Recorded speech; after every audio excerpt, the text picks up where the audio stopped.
Bank জটিলতায় থমকালো লড়াই, nomination জমা দিতে ব্যর্থ নির্দল প্রার্থী রাজন্না হালদার। সোনারপুর দক্ষিণ বিধানসভা কেন্দ্রে নির্বাচনের আবহে ঘটে গেল এক তাৎপর্যপূর্ণ ঘটনা।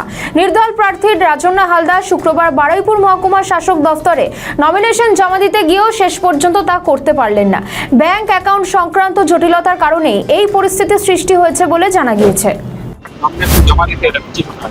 নমিনেশন জমা দিতে এসেছি, টেকনিক্যাল একটা জায়গায় একটু সমস্যা রয়েছে আমার তরফ থেকে, তো সেটার জন্য আবার আমি শনিবার দিন আসবো এবং আমাকে যথেষ্ট কোঅপারেট করা হয়েছে। দেখুন, জীবনের প্রথম পরীক্ষা, সেই পরীক্ষায় অবশ্যই সেই পরীক্ষা দিতে গেলে কত ঘাত প্রতিঘাত সব নিয়েই তো চলতে হয়। তো শনিবার দিন আমার আশা করছি সেই গ্লিচটা ঠিক হয়ে যাবে, টেকনিক্যাল গ্লিচটা, এবং আমি সেটা জমা দিতে পারবো। আমাদের ভিডিও ভালো লাগলে লাইক ও শেয়ার করুন, কমেন্ট সেকশনে আপনাদের মতামত জানান। আরও ভিডিও পেতে আমাদের চ্যানেলটিকে সাবস্ক্রাইব করুন এবং প্রতি মুহূর্তে খবরের আপডেট পেতে প্রেস করুন বেল আইকন।